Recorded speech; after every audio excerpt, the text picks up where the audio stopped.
امرأة يتزوجها فريضته إلى ما هاجر إليه صدق الله.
لاکھوں قسم کے کام کرتا ہے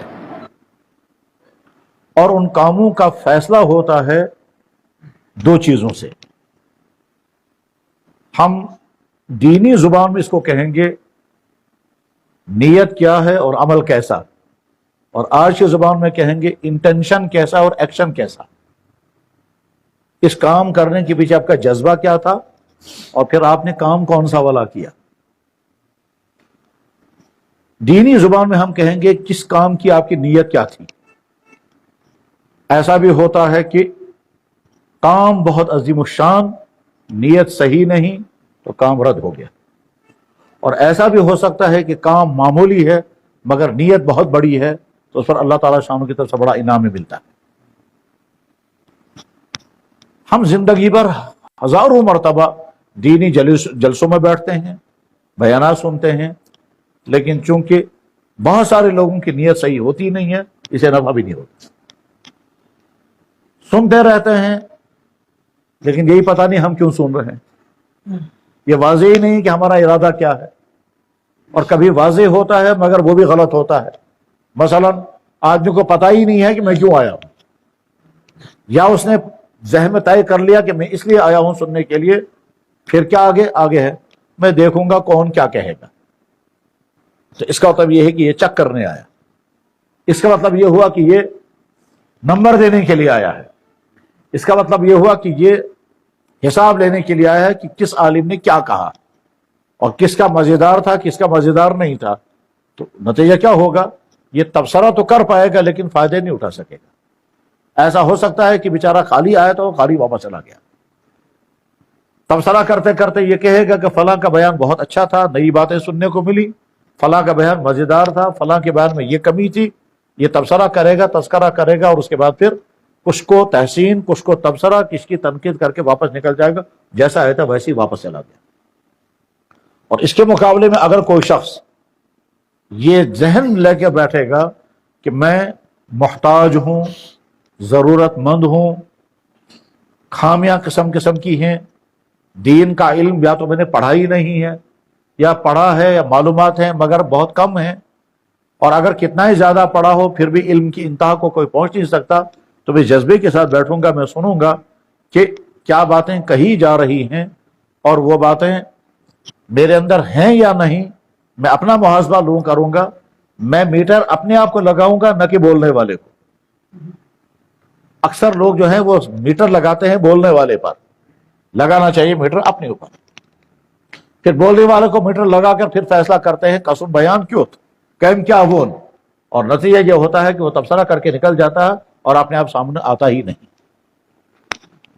اگر کوئی انسان یہ سوال کرے کہ نیت کیا ہونی چاہیے، تو جواب میں اگر سمجھانے کی میں کوشش کروں گا تو میں یوں کہہ سکتا ہوں فرض کریں یہاں بیان کرنے کے لیے جو صاحب بیٹھے ہیں انہوں نے ہم سے پڑھا،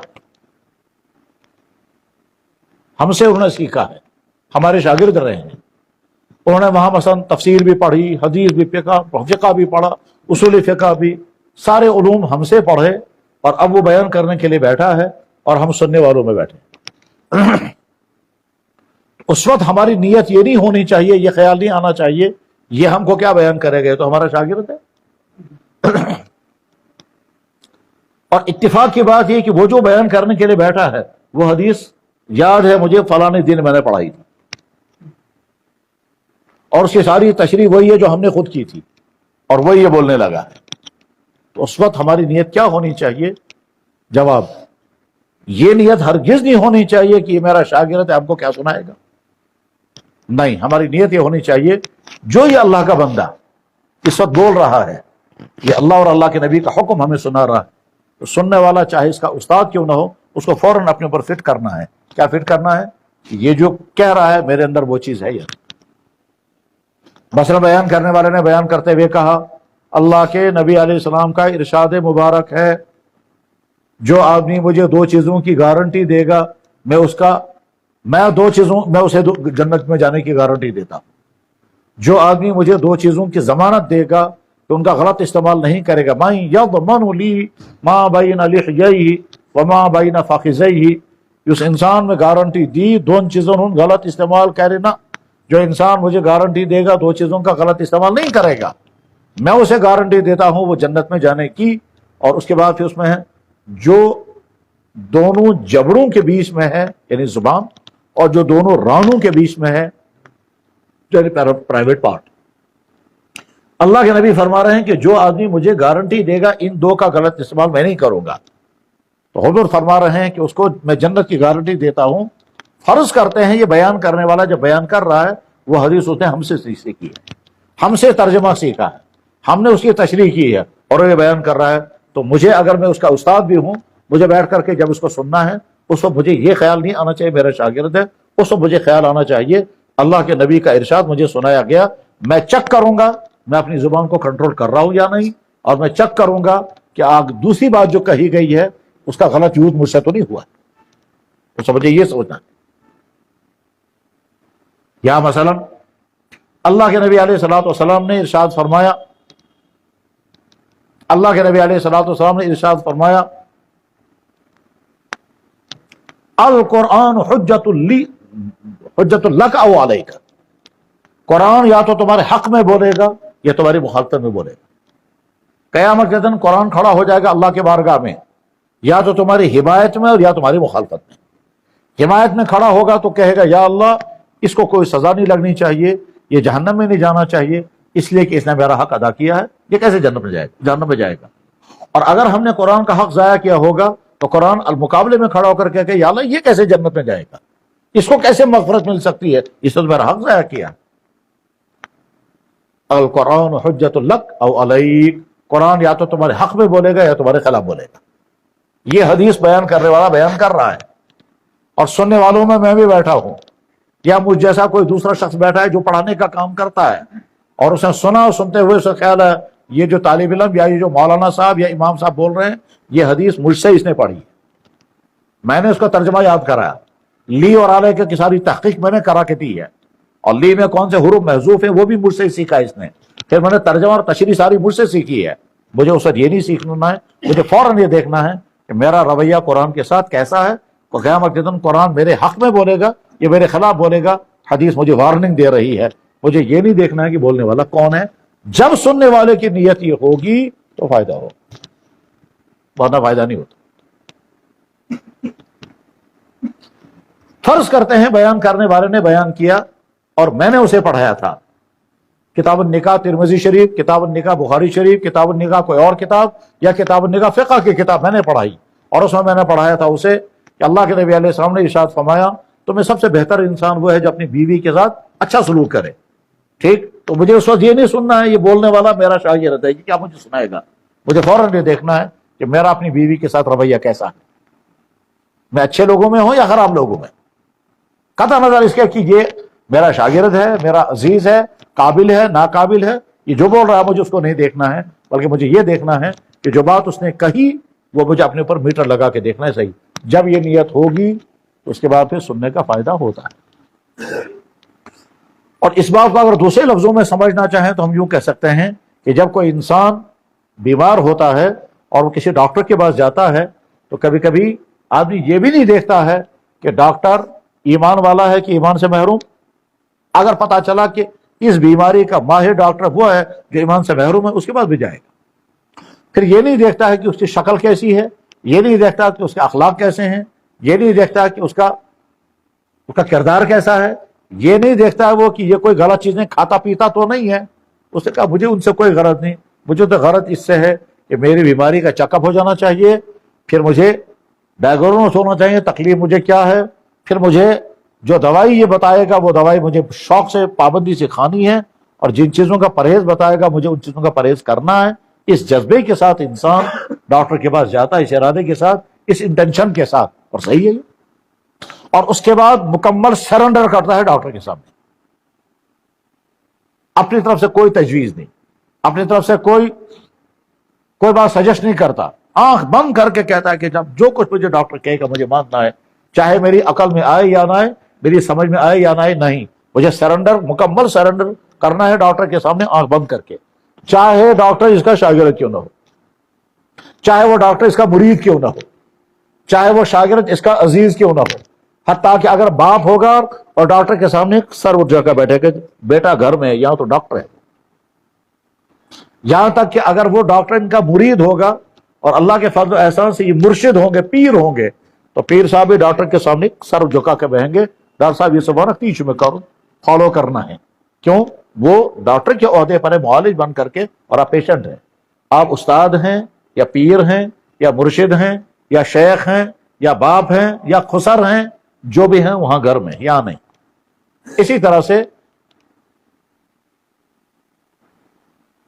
اس کی نیت یہ ہوتی ہے کہ جن چیزوں کا مجھے یہ پرہیز بتائے گا مجھے اس کا پرہیز کرنا ہے، چاہے وہ میری خیال میں وہ چیزیں بڑی مفید ہوں. جیسے آج کے زمانے میں کہتے ہیں ڈرائی فروٹ کھاؤ، لیکن اگر یورک ایسڈ بڑھ گیا تو پھر ڈاکٹر کیا کہتے ہیں؟ ڈرائی فروٹ بند کر دو. کچھ بیماریوں میں ڈرائی فروٹ کہیں گے کھاؤ، اور کچھ بیماریوں میں کہتے ہیں بند کر دو. فرض کرتے ہیں ڈاکٹر مجھے کہتا ہے آپ کو ڈرائی فروٹ بہت زیادہ کھانا ہے، میں نے کھانا شروع کر دیا، اس کے بعد ڈرائی فروٹ زیادہ کھانے کی وجہ سے جو پریشانی ہو گئی، ڈاکٹر نے کہا بند کر دو، تو بند کرنا ہے. ڈاکٹر نے مجھ سے کہا کہ آپ لکوڈ چیزیں زیادہ پیو، اور زیادہ پینے کے بعد پھر تو میں نے خوب جوس پینے شروع کر دیا، اور اچھے سے جوس پی رہا ہوں خوب، 10-20 گلاس. اور اس کے بعد کیا ہوا؟ شوگر کی بنا پر ڈاکٹر نے کہا تمام جوس آپ کے بند کر دیتے ہیں. بند کرنے ہوں گے. چھاتی خراب تھی، ڈاکٹر نے کہا آپ لسی بالکل نہیں پیئیں گے، زوم 2 چمچو، بند کرنا ہے. چھاتی ٹھیک ہو گئی، میادے میں گرمی ہو گئی، ڈاکٹر کہتا ہے خوب لسی پیو، آپ تو پینا.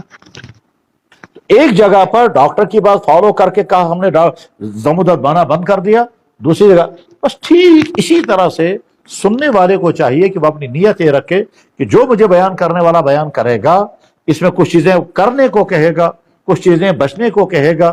جو کرنے والی چیزیں ہیں وہ اللہ کو اور اللہ کے نبی کا حکم ہوگا، اور جو بچنے والے کام مجھے بتائے جائیں گے وہ اللہ اور اللہ کے نبی کے حرام کیے ہوئے کام ہوں گے.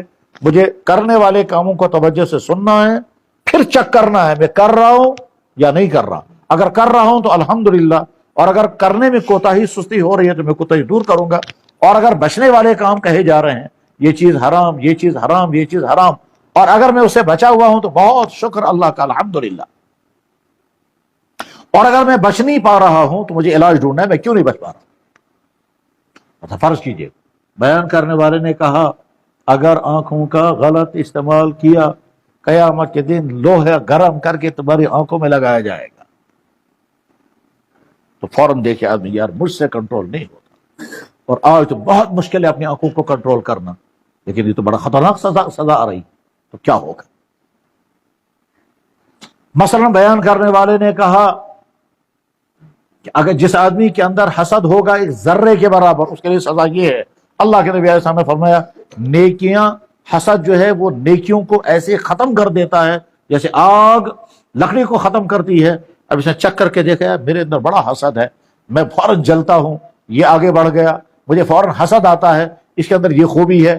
کہتا ہے میں دیکھتا ہوں کسی کو کتنا زبردست خوبصورت ہے، مجھے حسد آتا ہے، اس نے ڈگری کر لی مجھے حسد آتا ہے، انہوں نے مکان بنایا مجھے حسد آتا ہے، اس کو ملازمت مل گئی مجھے حسد آتا ہے، ہر اگلے والے انسان کو دیکھ کر کے مجھے حسد آتا ہے، اور یہ بیماری میرے اندر ہے، میں کیسے اس بیماری کو دور کروں گا، اس کا علاج کیا کروں گا میں؟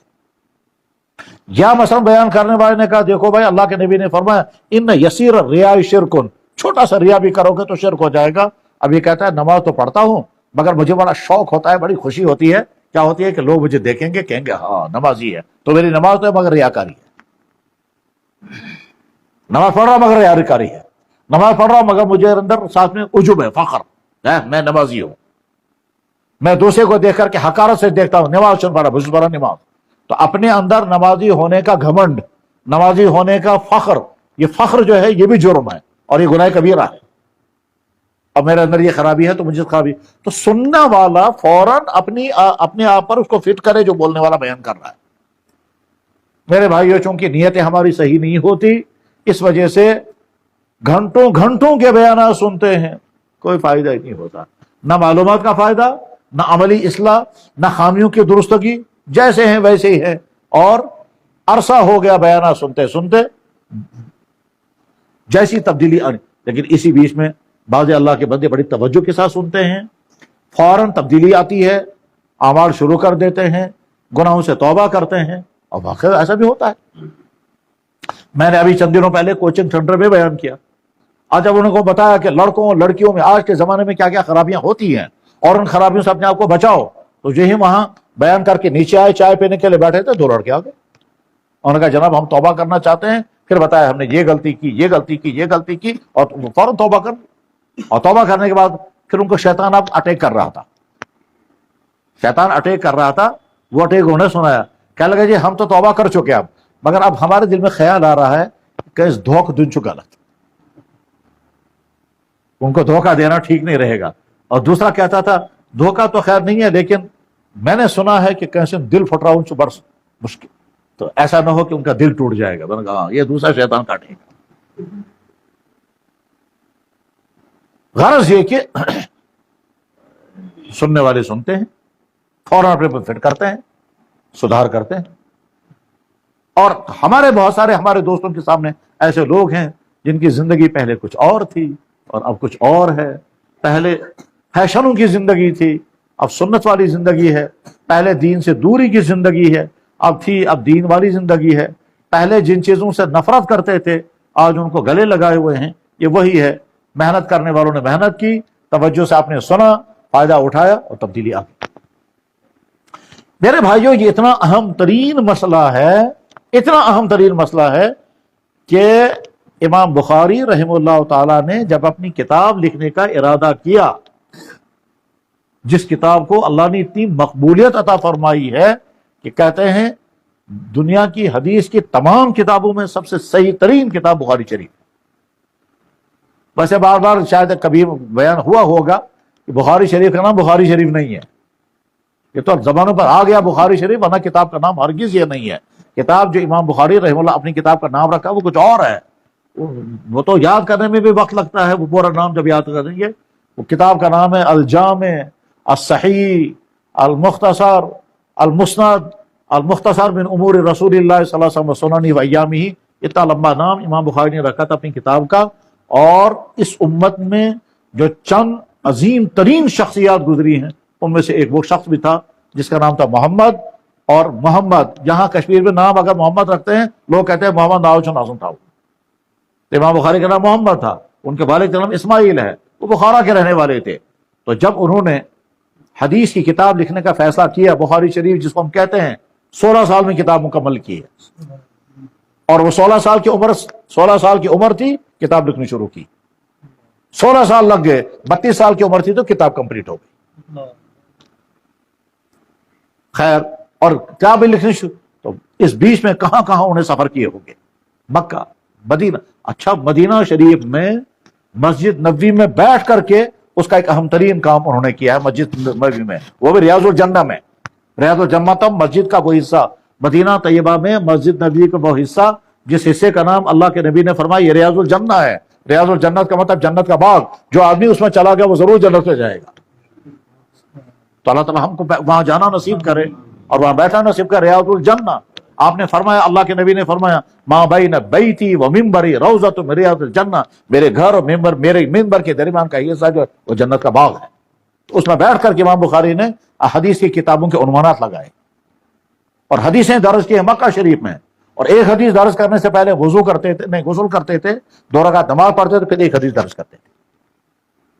اس طرح سے کتاب انہوں نے لکھی، اور پھر طواف کرتے کرتے دعائیں کرتے تھے، یا اللہ میری یہ کتاب قبول ہو جائے، قبول ہو جائے۔ اتنی بڑی عظیم الشان کتاب لکھنے کا ارادہ کیا تو سوچا انہوں نے شروع کہاں سے کروں گا میں، کیا مجھے سب سے پہلے لکھنا چاہیے؟ تو سب سے پہلے انہوں نے حدیث لکھی انما الاعمال بالنیات، تاکہ ہر دین کا کام کرنے والا شخص، چاہے وہ دین بولنے والا ہو، چاہے دین سننے والا ہو، چاہے وہ بیعت کرنے والا ہو، چاہے وہ بیعت ہونے والا ہو، چاہے امامت کرنے والا ہو، چاہے خطاب کرنے والا ہو، چاہے فتویٰ لکھنے والا ہو، چاہے قرآن پڑھانے والا ہو، چاہے صدقہ کرنے والا ہو، چاہے دین کا جو بھی کام کرنے والا ہو، چاہے وہ کسی جماعت کا سربراہ ہو، چاہے کسی تنظیم کا امیر ہو، چاہے وہ مسجد کا پریزیڈنٹ صاحب ہو، چاہے وہ مسجد انتظامیہ والا ہو، جو بھی دین کا کام کرنے والا ہے وہ اپنی نیت ٹھیک کرے۔ انما الاعمال بالنیات، امام بخاری نے حدیث نقل کر کے پہلے اپنے آپ کو بتا تم بھی اپنی نیت ٹھیک کرنا، اور پڑھانے والوں کو کہا تم اپنی نیت ٹھیک کرنا، اور پڑھانے والوں کو کہا اپنی نیت ٹھیک کرنا، اور پوری سند کے ساتھ حدیث نقل کی۔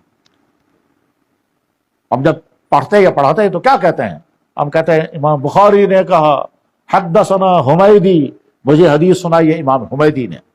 امام حمیدی کہتے ہیں حدثنی سفیان ابن عیینہ، مجھے حدیث سنائی سفیان نے۔ سفیان کہتے ہیں مجھے حدیث سنائی یحییٰ ابن سعید انصاری نے۔ یحییٰ ابن سعید انصاری کہتے ہیں مجھے حدیث سنائی محمد ابن ابراہیم تیمی نے۔ محمد ابن ابراہیم تیمی کہتے ہیں مجھے حدیث سنائی علقمہ ابن وقاص نے۔ علقمہ ابن وقاص کہتے ہیں کہ ہم مسجد نبوی میں بیٹھے ہوئے تھے اور اللہ کے نبی علیہ السلام ممبر پر تشریف فرما، اور ممبر پر کھڑے ہو کر کے تو قال عمر بن الخطاب سمعت رسول اللہ صلی اللہ علیہ وسلم قال انما الاعمال بالنیات، اعمال کا دار و مدار نیت پر۔ اور یہ بات اللہ کے نبی نے کب فرمائی تھی؟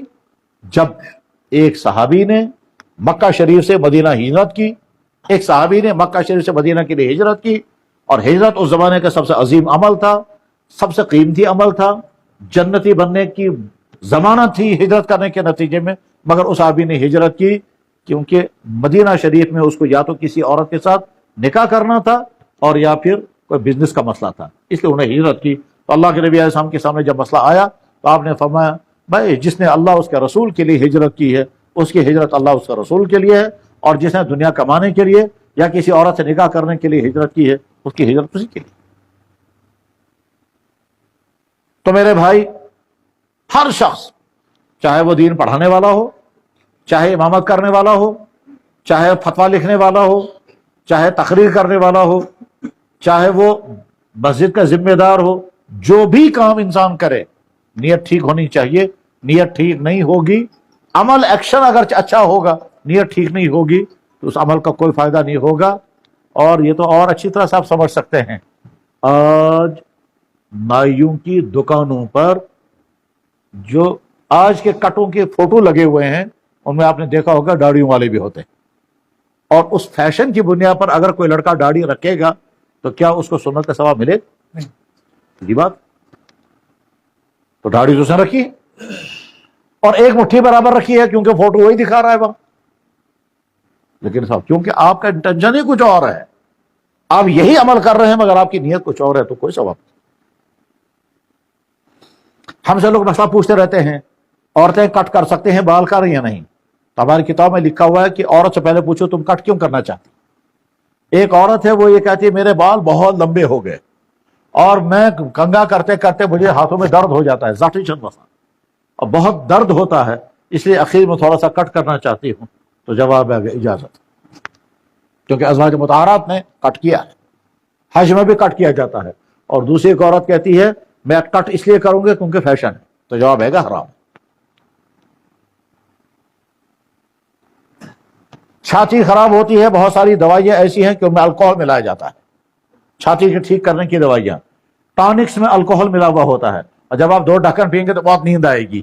تو اب چھاتی ٹھیک کرنے کی دوائی ڈاکٹر نے دی اور یہ کہا کہ 1 ڈھکن صبح 1 ڈھکن شام، اگر کوئی ابھی یہ دوائی پیے گا تو اجازت ہے کیونکہ وہ دوائی پی رہا ہے اور دوائی کی نیت سے پی رہا ہے۔ لیکن دوسرے لڑکے نے سوچا اس دوائی کے پینے سے نیند زیادہ آتی ہے، وہ بھی 1-2 ڈھکن، اگر میں ساری بوتل پیوں گا تو کتنا مزہ آئے گا، چنانچہ اس نے ساری بوتل پی لی، چڑھ گیا نشہ، جیسے شراب پی کر نشہ چڑھتا ہے۔ تو اس آدمی نے دوائی خریدی تو جواب آئے گا اجازت ہے، کیونکہ آپ دوائی کے لیے خرید رہے ہو، اور اس آدمی نے اگر یہ بوتل خریدی ہے تو شراب کی نیت سے، تو تم مجرم ہو، اور اس انسان کو اجازت دی گئی تم دوائی کھا سکتے ہو۔ چیزیں کی ایک آدمی نے دکان سے گاگر مار دوائی لائی، چوہے مار دوائی، اس لیے لائی کیونکہ شڈ میں چوہے بہت زیادہ ہو گئے تھے، تو چوہے مار دوائی خریدنا بھی صحیح ہے، اور اس کے بعد پھر اس کو وہاں کھلانا بھی صحیح ہے۔ لیکن دوسرے انسان کو ٹینشن ہو گیا تھا، اور وہ ٹینشن کیا تھا؟ گھر والے اس کی بات نہیں مانتے تھے، جو وہ کہہ رہا تھا مجھے فلاں جگہ رشتہ کرنا ہے، گھر والے نہیں مان رہے تھے، اس نے کہا ٹھیک ہے، پھر یہ گھر والے اگر آج مانیں گے تو ٹھیک ہے، ورنہ میں گاگر دوا لا کر کے آج ہی کھاؤں گا، چوہے مار دوائی۔ اس کا خریدنا بھی جرم اور سٹاک کرنا بھی جرم۔ اس نے بھی گاگر مار دوائی لائی، اس نے بھی گاگر مار دوائی لائی، چوہے مار دوائی اس نے بھی خریدی، اس نے بھی، اس کے لیے کوئی جرم نہیں ہے، اس کا خریدنا بھی جرم۔ چلنا ایک عمل ہے، چلنا ایک عمل ہے، ٹھیک ہے، اس پر ثواب بھی ملتا ہے اور گناہ بھی ہو جاتا ہے۔ اگر ایک آدمی چل رہا ہے مسجد کی طرف تو یہ چلنا ثواب، اور اگر کوئی آدمی چل رہا ہے شراب خانے کی طرف تو چلنا بھی جرم۔ جناب والا ایکشن کا فیصلہ بعد میں ہوگا، پہلے آپ کا انٹینشن طے ہو جانا چاہیے۔ اگر آپ کی نیت صحیح ہے تو اگلا والا عمل بھی صحیح ہو جائے گا، اور اگر نیت صحیح نہیں ہے تو اگلا والا عمل رد ہو جائے گا۔ جناب بعض دفعہ بہت بڑے بڑے مسئلوں کے فیصلے انٹینشن، نیت کی بنیاد پر ہوتے ہیں۔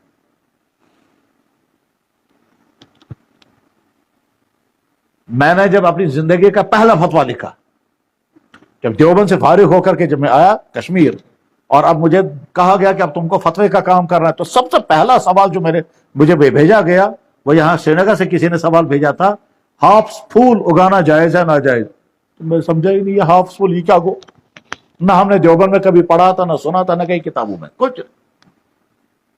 تب ہاپس پھول اگانا جائز ہے ناجائز کیسے پتا چلے گا؟ تو میں نے سوچا، میں نے کہا پہلے مجھے یہ معلوم کرنا چاہیے کہ ہاپس پھول کیا چیز ہے، کہاں معلوم کروں گا؟ میں نے سوچا یہ ہاپس پھول ہے، پھول ہونے کا تقاضا یہ ہے کہ مجھے یہ معلوم کرنا چاہیے باٹنی والوں سے۔ تو میں نے کشمیر یونیورسٹی کے شعبہ ڈپارٹمنٹ کو لکھا کہ ہمیں بتایا جائے کہ ہاپس پھول کیا چیز ہے، اور یہ کیوں اگایا جاتا ہے، اور مقصد دوسرا کیا ہے۔ وہاں نے فوراً جواب بھیج دیا کہ ہاپس پھول فلاں فلاں ملک پہ اگتا ہے، کشمیر میں فلاں جگہ اگایا جاتا ہے، مقصد اس کا صرف ایک ہے، وہ ہے شراب، اور کوئی مقصد نہیں۔ تو میں نے فتویٰ لکھا کہ ہاپس پھول اگانا ہی جائز نہیں ہے، کیونکہ اس کا مقصد ایک ہی ہے، وہ ہے شراب۔ تو جب ہمارے بزرگ حضرت مفتی محمود صاحب نور اللہ برکاتہ کشمیر تشریف جب لائے، تو ہم نے سوچا جتنے فتوے لکھے ہیں ہمارے حضرت مولانا فرمایا جو تم نے جتنے فتوے لکھے ہیں دکھاؤ حضرت کو، وہ دیکھیں گے تم نے صحیح فتوے یا لکھے۔ تو میں پہلا ہی مجھے ڈر لگ گیا، کیونکہ جب میں نے پہلا فتویٰ لکھا تھا تو ہندوستان میں کسی مفتی نے لکھا ہی نہیں تھا یہ، کیونکہ وہ سوال ہی نہیں تھا، یہ تو صرف کشمیر میں سوال آیا تھا، اور کشمیر میں ہاپس پھول اس وقت اگایا جاتا تھا، اب نہیں ہے کہیں، وہ کہیں کہیں ہو سکتا اب بھی ہوگا، اب کہیں نہیں۔ اس زمانے میں کشمیر میں ویو چلی تھی، کیا سارے ہاپس پھول اگائیں گے، کشمیروں کا مزاج ہے نا، وہ سارے جدھر کو لگتے ہیں سارے جاتے ہیں، تو ویو شروع ہو گئی تھی ہاپس پھول، لوگوں نے اپنے باغات ختم کر کے ہاپس پھول اگانے شروع کیے، لوگوں نے اپنی دھان کی زمینیں ختم کر کے ہاپس پھول اگانے شروع کیے تھے، کیونکہ وہ شراب کے ڈپارٹمنٹوں میں استعمال ہوتا تھا اور بہت پیسہ لوگ کماتے تھے۔ تو اس لیے میں نے پہلا فتویٰ جب لکھا ہاپس پھول کی کاشت کرنا ناجائز ہے۔ بعد میں نے پڑھا کہ ایک دوسرے عالم نے لکھا تھا رامپور سے، لمبا آرٹیکل لکھا تھا کہ ہاپس پھول زمین سے اگنے والا ایک پھول ہے، جیسے باقی تمام پھول ہیں، یہ بھی ایک پھول ہے، اس کے اگانے میں کیا حرج ہے، جائز ہے، کوئی حرج نہیں ہے۔ تو میں نے کہا ان کو پتہ ہی نہیں ہے ہاپس پھول کے اگانے کا مقصد کیا ہے، اسے غلط فتویٰ لکھا۔ تو میں نے جب حضرت مفتی محمود صاحب رحمہ اللہ کا فتویٰ دکھایا تو کہنے کہ بھائی کیا ہے یہ ہاپس پھول؟ میں نے کہا حضرت شعبہ نباتات والوں نے یہ تحقیق بھیجی ہے۔ کہنے لگا اچھا، وہ ساری تحقیق دیکھ کر کے بات کرنے لگا اچھا تم نے کیا فتویٰ لکھا؟ میں نے کہا حضرت میں نے فتویٰ لکھا یہ ناجائز ہے، مگر اس کے بارے میں ناجائز ہونے کا فیصلہ نہ دیوبند سے نہ ندوے سے کہیں سے بھی کوئی ناجائز ہونے کا فیصلہ ہوا ہی نہیں، اس لیے اپنے سر پر دیکھ کر کے لکھا، پتہ نہیں صحیح ہوا یا نہیں۔ تو تمام تحقیقات کہا ماشاء اللہ تم نے تو صحیح جواب لکھا۔ وجہ ہاپس پھول اگانے کا مقصد شراب۔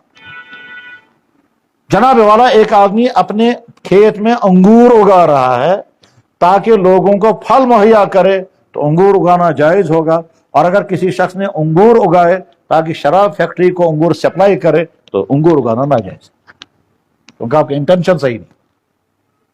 اور یہ سارا مضمون نکلتا ہے کس حدیث سے؟ آپ نے سنا ہوگا کہ قیامت کے دن سب سے پہلے جہنم میں کون جائے گا؟ ایک قرآن پڑھنے والا، ایک شہید ہونے والا، اور ایک سخاوت کرنے والا۔ وجہ اس کی تینوں عظیم شان کام کیے ہیں، لیکن عظیم شان کام کے پیچھے مقصد ان کا دنیا تھا، اس لیے ان تینوں بڑے کاموں کی بنا پر ان کو کوئی نفع ملنے والا نہیں ہے۔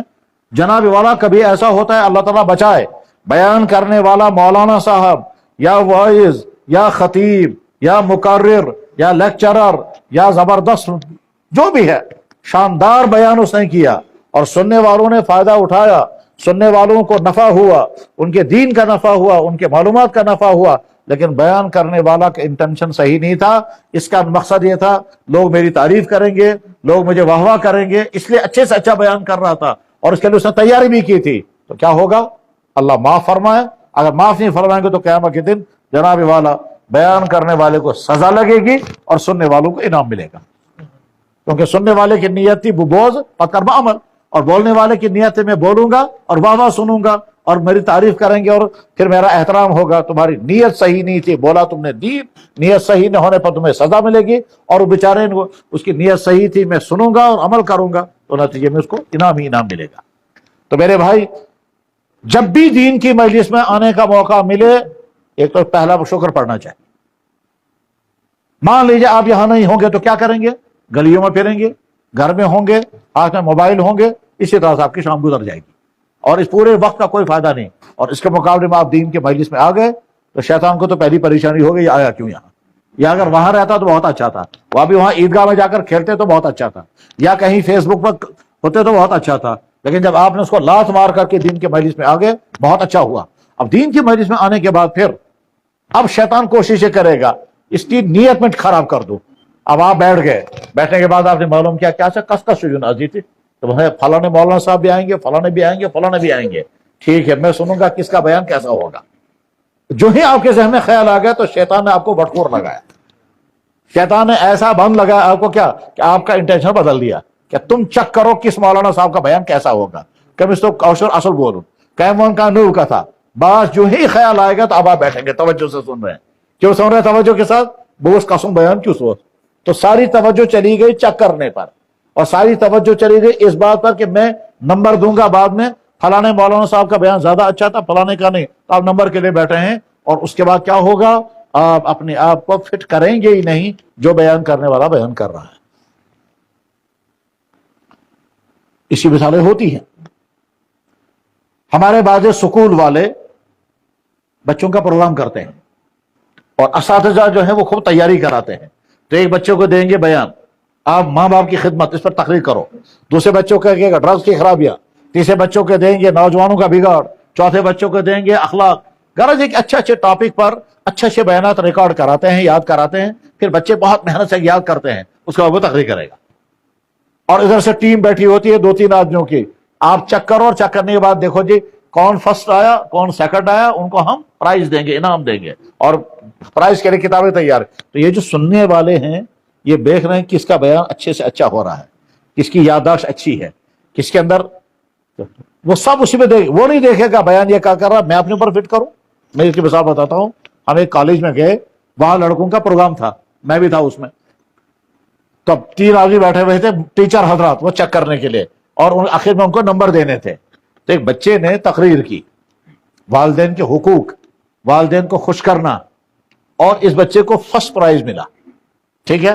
جس شخص نے اس کو سب سے زیادہ نمبر دیے، جس شخص کو اس نے سب سے زیادہ نمبر دیے، اس کی اپنے باپ کے ساتھ لڑائی،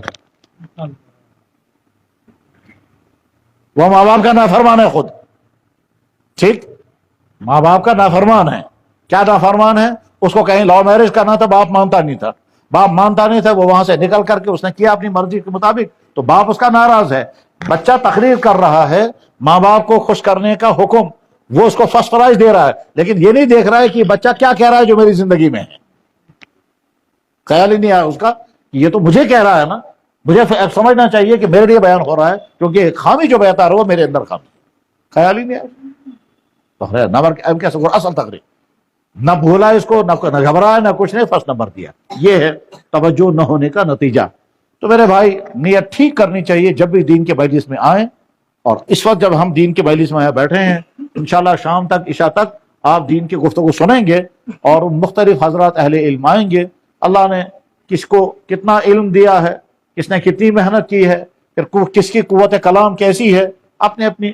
اور پھر سننے والے بہت سارے وہ ہیں جو آتے ہیں ایک حالت میں، جب واپس جاتے ہیں تو ان کی حالت چینج ہو چکی ہوتی ہے. چینج کا مطلب کیا ہوا؟ یعنی واپس جاتے ہیں تو اللہ کی محبت بڑھ چکی ہوتی ہے، دیندار بننے کی فکر بڑھ چکی ہوتی ہے، اپنی زندگی کی خامیوں کا احساس پیدا ہو چکا ہوتا ہے، ارادہ بنتا ہے میں یہ کروں گا، اور کچھ نئی باتیں بھی معلوم ہو جاتی ہیں تو گویا کچھ لے کر کے نکلے. اور ہم اپنے مقررین سے کہتے ہیں کہ دیکھو آپ کے سامنے جو بیٹھا ہوا ہے اس کو وہ سناؤ کہ یہ واپس نکلے گا تو یہ کہنا چاہیے اگر آپ 21 گھنٹہ اس میں کتاب آسان پیر میں سے چوز مواد پہلے اتنا فائدہ مجھے نہیں ہوتا جتنا مجھے 1 گھنٹہ بیٹھ کر سننے میں ہوا. اس طرح سے سنا امت کو. مثلا اس کے ذہن کو آمادہ کرو کہ میں دیندار بنوں گا، کوشش کرو گناہوں کی نفرت اس کے اندر آ جائے، کوشش کرو اعمال پر کھڑا ہو جائے، ایسے ایسے واقعات کہ جس کے اندر اس کا ایمان پختہ ہو جائے، یہ دین سے دور ہونے کے بجائے دین سے قریب آئے، اس کے اندر مزاج میں تبدیلی آ جائے، یہ کوشش کرو. باقی ہدایت اللہ کے ہاتھ. جناب رسول اللہ صلی اللہ علیہ وسلم نے فرمایا، بخاری شریف میں حدیث، اور حسن اتفاق یہ ہے کہ پرسوں جب میں سبق پڑھا کر کے نکلا تو یہی حدیث پڑھائی. بخاری شریف کتاب العلم میں سبق پڑھایا یہی حدیث تھی. اللہ کے نبی نے فرمایا مثل ما بعثنی اللہ من الہدی والعلم کمثل الغیث، اللہ نے مجھے جو دین لے کر بھیجا ہے اس کی مثال بارش کی طرح، کمثل، اس کی مثال بارش کی طرح ہے. ٹھیک، جب یہ برستی ہے تو نیچے سے زمین ہوتی ہے، وہ اگر زرخیز زمین ہوتی ہے تو قسم قسم کی چیزیں اس سے اگ جاتی ہیں، اور ایک زمین بنجر ہوتی ہے اس زمین کے اندر کچھ نہیں اگتا ہے، اور ایک زمین نہ بنجر ہے نہ زرخیز ہے بلکہ دوب ہے، اس میں پانی جمع ہو جاتا ہے. یہ جمع ہونے کے بعد پھر مخلوق اس پانی سے فائدہ اٹھاتی ہے، جانور پیتے ہیں، پرندے پیتے ہیں، لوگ زمینوں کے لیے پانی سے فائدہ اٹھاتے ہیں، لیکن اخیر میں پانی ختم ہوتا ہے، زمین خشک. تو اس زمین نے پانی جمع کیا، خود تو فائدہ نہیں اٹھایا، مخلوق کو فائدہ پہنچایا. یہ اللہ کے نبی علیہ السلام نے فرمایا مثل ما بعثنی اللہ من الہدی والعلم، اللہ نے جو مجھے ہدایت اور علم دے کر بھیجا ہے وہ ایسا سمجھو جیسے بارش ہے. اگلی زمین اگر زرخیز ہوگی تو برسے گی، اور برسنے کے بعد پھر اس سے طرح طرح کی چیزیں اگیں گی. جیسے کہ میں مثال بتاتا ہوں، صحابہ کرام کفر والے تھے، ہدایت کے بارش برسی تو انہوں نے ایمان قبول کیا، ایمان قبول کرنے کے بعد اس ایمان کو لیا اور لینے کے بعد ملکوں تک اسلام پہنچایا. یہ ہے پہلی والی قسم. اسی طرح سے تاریخ میں اگلی دور میں ہر دور میں جو ان تک دین پہنچا، جو انہیں علم لیا، سیکھا، پڑھا، پڑھنے کے بعد پھر اگلوں تک پہنچایا، یہ ہے پہلی والی قسم. اور دوسری والی قسم کہ جو بنجر زمین تھی اس کے سامنے سارا آیا، اس نے نہ پانی جمع کیا اپنے اندر اور نہ دوسروں کو نفع پہنچا، وہ جیسا تھا ویسے ہی رہا. اور تیسری قسم کا مثلا اجادب، کہتا ہے ایسا ہے جیسے تالاب جس کے اندر پانی جمع ہو جاتا ہے، اور جمع ہونے کے بعد وہ تالاب خود سے تو فائدہ اس کا نہیں ہوتا ہے کچھ، لیکن دوسرے اس سے فائدہ اٹھاتے ہیں. اس کی مثالیں بے شمار ہیں. جیسے مثلا ایک شخص اس نے بیان کیا اللہ کا خوف، اللہ کا ڈر، شاندار بیان کیا، سننے والوں میں اللہ کا خوف پیدا ہو گیا، اور خود اس کے اندر اللہ کا خوف ہے ہی نہیں. تو کیا مطلب ہوا؟ اس نے جمع تو کیا اور دوسروں کا فائدہ پہنچا اور خود محروم ہی رہا. اور اسی اگر سب سے عجیب مثال سمجھنا چاہیں تو عوام کی مثال سمجھنے کی نہیں ہے، وہ تو علماء کو سمجھنے کی مثال ہے. وہ یہ ہے کہ ایک انگریز نے حدیث پر کتاب لکھی، وہ بھی حدیث پر، اور ساری زندگی لگائی، اور ساری زندگی لگا کر پوری ٹیم اپنے ساتھ جوڑی اور اس کا پہ حدیث پر کتاب لکھی ہے. اس کا نام ہے المعجم المفارس الفاظ حدیث. دنیا کے سارے محدثین آج اس کتاب سے فائدہ اٹھاتے ہیں، مگر وہ یہودی کا یہودی رہا. آج ہم بھی مجبور ہو جاتے ہیں اس کتاب سے فائدہ اٹھانے کے لیے. میں اپنی بات بتاتا ہوں. ایک دفعہ مجھے یونیورسٹی سے کسی نے فون کیا، اشمعوانا جناب یہ جو لوگ بیان کرتے ہیں حدیث، اللہ کے ولیوں کے ساتھ جو آدمی دشمنی رکھے گا اللہ تعالیٰ فرماتے میرا اس کے ساتھ اعلان جنگ ہے، یہ حدیث ہے؟ میں نے کہا ہاں ہے حدیث ہے. کہنے لگا آپ لکھ کر دے سکتے ہیں؟ میں نے کہا ہاں میں ابھی لکھ کے دے دوں گا. حدیث کے مبارک الفاظ ہیں من عادى لی ولیا فقد آذنته بالحرب، جو میری کسی ولی کے ساتھ دشمنی کرے گا اس کے ساتھ میرا اعلان جنگ ہے۔ کہنے لگا اس کا ریفرنس چاہیے، مگر بخاری میں، تو کہتا ہے بخاری شریف میں ہے؟ میں نے کہا ہاں بخاری شریف میں یہ حدیث ہے۔ کہنے لگا پیج نمبر لکھ کے دے دیجئے۔ میں نے تلاش کرنی شروع کی، ملتی ہی نہیں۔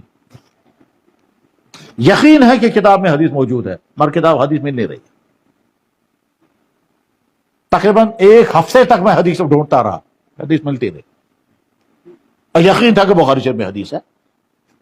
کیوں نہیں مل رہی ہے یہ سمجھ میں نہیں آتا۔ یہ کون سے چیپٹر میں امام بخاری نے اس حدیث کو نقل کیا ہے، یہ سمجھ میں نہیں آنے لگا۔ بہت کوشش کی، کچھ نہیں پتا چلا، تو آخر میں کہا اب تو وہی انگریز کی کتاب سے ہی فائدہ نکلے گا۔ چنانچہ گیا میں لائبریری میں، کتاب کھولی تو ونسک اس کا نام ہے، اس نے حدیث کا انڈیکس تیار کیا ہے، بس 3 منٹ کے اندر حدیث دکھا دی۔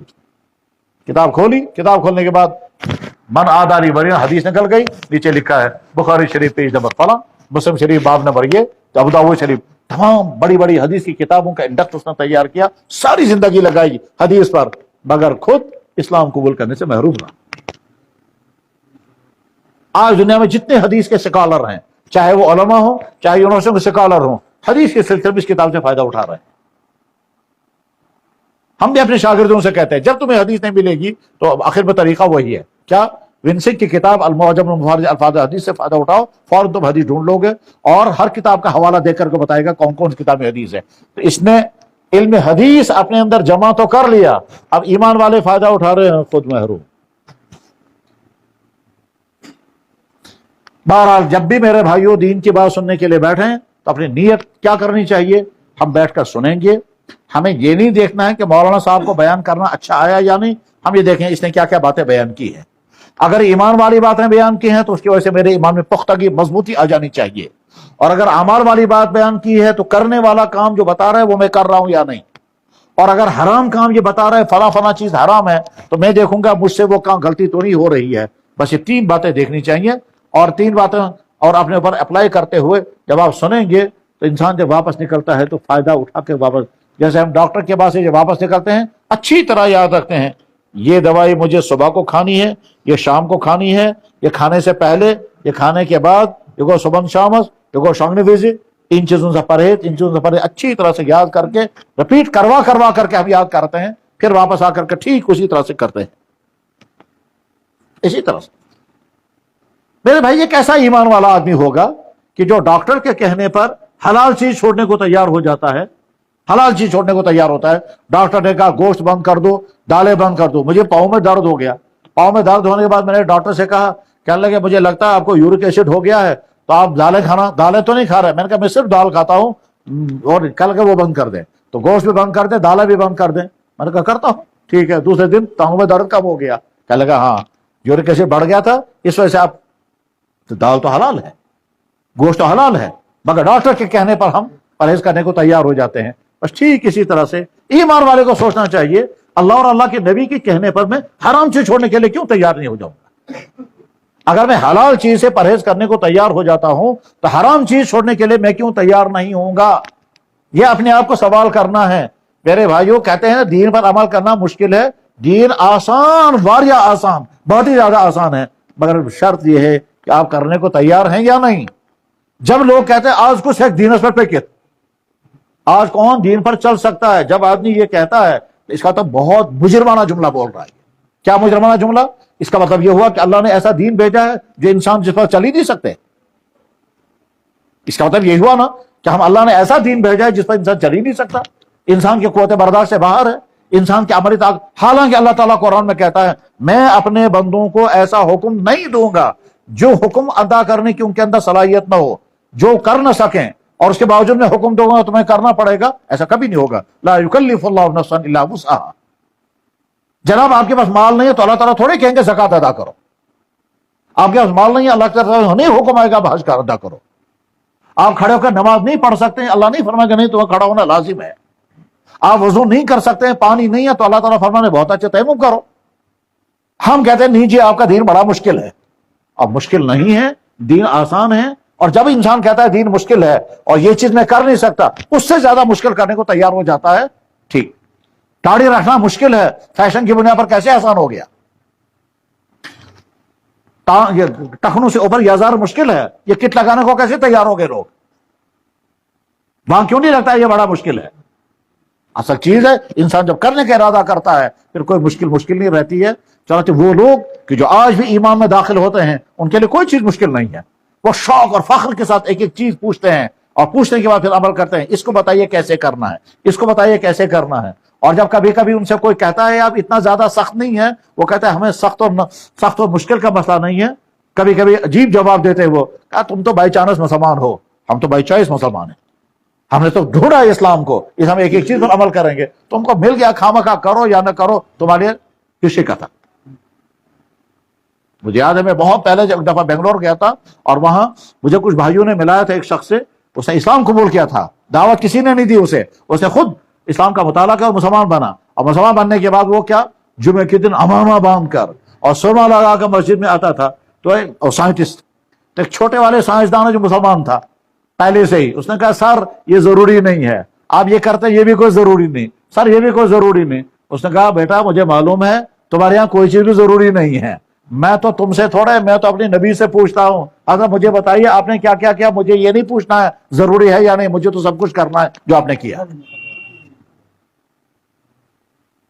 یہ تم نے کلاسیفیکیشن کی ہے نبی کے کاموں کی، کہتا میرے نظر کوئی کلاسیفیکیشن نہیں، میرے نظر تو نبی کا ہر عمل مجھے کرنا ہے۔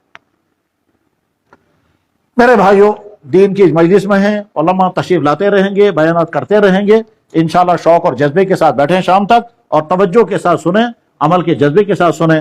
مدرسوں میں نثار بندی کے جلسے ہوتے ہیں کا مطلب یہ ہے کہ جب شوق اور جذبے کے ساتھ انسان محنت کرتا ہے تو اللہ تعالیٰ علم عطا فرما دیتے ہیں۔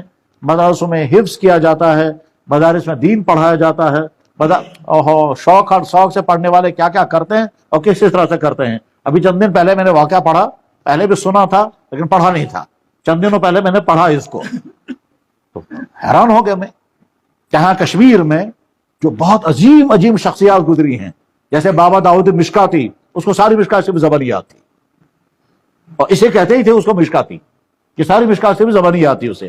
اسی طرح سے ایک بہت بڑے عالم یہاں گزرے ہیں جن کو کہتے تھے خواجہ حیدر صاحب، ولد خواجہ فیروز کشمیری۔ تو یہ جو مولانا حیدر صاحب تھے یہ یہاں کشمیر کے رہنے والے تھے۔ جب انہوں نے قرآن یہاں حفظ کیا، قرات پڑھی، حافظ بن گئے، حافظ بننے کے بعد چاہتے تھے اور علم پڑھیں گے، وہ دلی پڑھنے کے لیے گئے، اور دلی میں اس زمانے میں حدیث پڑھانے والے تھے حضرت شیخ عبدالحق محدث دہلوی رحمۃ اللہ علیہ کے بیٹے شیخ نور الحق، یہ حدیث پڑھانے والے تھے۔ چنانچہ یہ خواجہ حیدر ان کے بعد جب حدیث پڑھنے لگے تو رات دن پڑھتے رہتے تھے۔ تو ایک دن انہوں نے پوچھا حیدر تو رات دن پڑھنے میں لگے ہوئے ہو، میں نے نہیں دیکھا تم کو قرآن کی تلاوت کرتے ہو یا نہیں؟ کہنے لگا حضرت کبھی کبھی کرتا ہوں۔ انہوں نے پوچھا میں نے تو سنا ہے تم حافظ بھی ہو؟ کہنے لگے جی حضرت میں تو حفظ کیا۔ کہنے لگا ٹھیک ہے، چند دنوں کے بعد پرسوں شب برات ہے، شب برات میں مجھے قرآن سنانا۔ انہوں نے کہا حضرت ٹھیک ہے۔ شب برات کے شام کو بلایا، بلانے کے بعد فرمایا تم حافظ ہو؟ انہوں نے کہا جی حضرت۔ قرآن سناؤ گے؟ کہنے لگا جی حضرت۔ کہنے لگا کیسے سناؤ گے؟ کہنے لگا حضرت جیسے آپ فرمائیں گے۔ کہنے لگا کھڑے ہو جاؤ۔ حیدر آگے کھڑا ہو گیا، شیخ نور الحق پیچھے کھڑے ہو گئے۔ اس نے کہا اللہ اکبر۔ اس نے سوچا میں پڑھتا رہوں گا، جب بڑے میاں جو بزرگ پیچھے ہیں جب تھک جائے گا یہ کر میں اللہ اکبر میں رکوع کروں گا، اس نے کیا ہی نہیں اللہ اکبر۔ الف لام میم سے لے کر کے قل اعوذ برب الفلق تک ایک رکعت میں پڑھا، اور دوسرے رکعت میں اس نے قل اعوذ برب الناس پڑھا، سلام پھیرا تو صبح کی اذان ہو رہی تھی۔ تو شیخ نور الحق محدث نے فرمایا بسیار خوب، بہت اچھا قرات کی تم نے، بہت اچھی قرات کی تم نے، مگر تجوید میں تھوڑی کمی ہے۔ میں جب پڑھا میں نے کہا ہاں وہ کشمیریت کا اثر ہے کہ کشمیر میں عام طور پر قرآن صحیح نہیں پڑھا جاتا ہے، جو بڑے بڑے قاری ہیں ان کا حال۔ تو غرض یہ کہ اس نے کہا حضرت ٹھیک ہے جو تجوید میں، اس زمانے میں ایسا حافظ جسے 2 رکعت میں سارا قرآن سنا، ٹھیک۔ اسرار الاخیار کتاب کا نام ہے، اس میں واقعہ لکھا ہوا، اور وہاں سے واقعہ نقل کیا حضرت مولانا حبیب الرحمن اعظمی نے۔ حضرت مولانا حبیب الرحمن اعظمی ہمارے علماء میں اس قدر صاحب علم انسان تھے، اس قدر صاحب علم انسان کہ اپنے زمانے میں پورے عالم میں اسماء الرجال کو ان سے بڑا ماہر کوئی نہیں تھا پوری ورلڈ میں، ٹھیک۔ مصر کے بہت بڑے محدث تھے علامہ زاہد القوثری، اس نے مولانا حبیب الرحمن اعظمی کو لکھا کہ اکبر المحدثین فی الہند وکبیرہم فی العالم، کہ ہندوستان اور پاکستان کا سب سے بڑا محدث یہ ہے اور پورے عالم کے چند بڑے محدثین میں سے حبیب الرحمن اعظمی ہیں. تو مولانا حبیب الرحمن اعظمی نے یہ واقعہ لکھا اپنی کتاب میں کہ کشمیر میں خواجہ حیدر ابن فیروز کشمیری اس انداز کا آدمی گزرا. بہرحال آپ حضرات دینی جلسے میں آئے ہیں، بہت مبارک. علماء تشریف لائے ہوں گے اور بھی آتے رہیں گے. بہت شوق اور بہت جذبے کے ساتھ سماعت فرمائیں. اللہ تعالیٰ آپ کا بیٹھنا قبول فرمائیں اور آپ کی آمد آپ کے لیے دین کے دروازے کھلنے کو اور ہدایت پر جمنے کا ذریعہ بنائیں. وآخر دعوانا الحمدللہ رب العالمین. اور اب انشاءاللہ باقاعدہ مولانا سلیم صاحب آپ جلسے کا باقاعدہ آغاز فرمائیں، تلاوت کرائیں، نعت شریف پڑھائیں، جیسے کہ جلسے کا ایک حسین طرز رہا ہے اور عمدہ روایت رہی ہے، اس روایت کے مطابق جلسے کو چلائیں آگے. اور حضرات علماء متعدد حضرات تشریف فرمائیں، ان سے انشاءاللہ امت خوب نفع اٹھائے گی. وآخر دعوانا ان الحمدللہ رب العالمین برحمتک یا ارحم الراحمین.